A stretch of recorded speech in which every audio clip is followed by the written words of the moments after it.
एक बुढ़िया की रुला देने वाली कहानी। कहानी एक वृद्ध महिला की है। उसका पति मर चुका था और उसके 3 बेटे थे। बुढ़िया पैसे से व जेवरात से अमीर थी। तीनों बेटों का अपना अपना परिवार था जो एक साथ उसी घर में रहता था।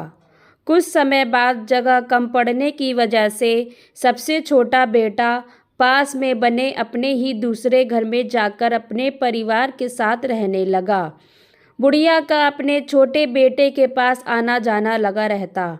कुछ समय बाद बुढ़िया के बड़े व मंझले बेटे की बीमारी से मौत हो गई और बुढ़िया की बड़ी व मंझली बहू ने अपना रंग दिखाना शुरू कर दिया और उनके बच्चे भी परेशान करते, आते जाते बुढ़िया को चिढ़ाते व छेड़ते।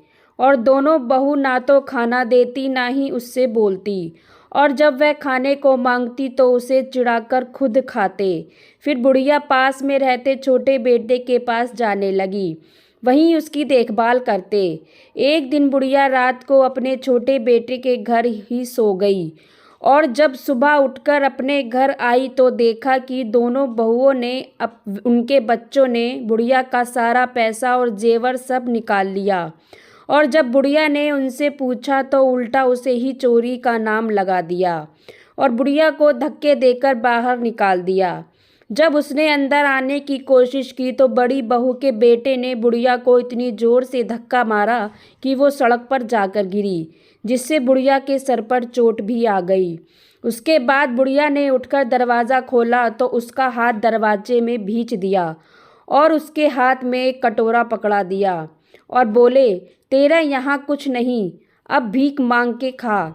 उसके घर से उसे ही बाहर कर दिया क्योंकि सारी प्रॉपर्टी बुढ़िया ही की थी। कुछ ही देर बाद सबसे छोटा बेटा वहाँ आ गया और बुढ़िया को अपने घर ले जाने लगा। तभी जाते वक्त बुढ़िया ने उनसे कहा कि तुम सबके आगे आएगी, भगवान तुम्हें कभी माफ़ नहीं करेगा। और फिर बुढ़िया के सबसे छोटे बेटे ने थाने में मामला दर्ज कराया, लेकिन उन्होंने वहाँ भी पैसे देकर मामला निपटा दिया।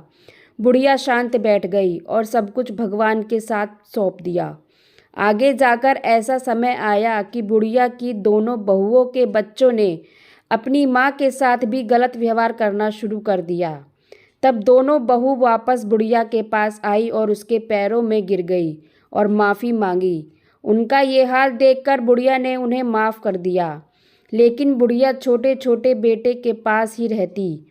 सही कहा है किसी ने कि माँ के पाप के साथ जैसा करोगे वैसा ही तुम्हें भुगतना पड़ता है, क्योंकि आपके कर्मों का फल आपको ज़रूर मिलता है। इतिहास हमेशा अपने आप को दोहराता है और माँ की अगर दुआ लगती है तो बद्दुआ भी लगती है। अच्छे के साथ हमेशा अच्छा और बुरे के साथ बुरा। माँ बाप को ही अपनी पूंजी समझो। तो फ्रेंड्स, ये कहानी एक सत्य घटना पर आधारित है। आपको ये कहानी कैसी लगी कमेंट्स बॉक्स में ज़रूर बताइएगा और कहानी को लाइक और शेयर ज़रूर कीजिएगा और चैनल पे अगर नए हैं तो सब्सक्राइब कीजिएगा। Thank you.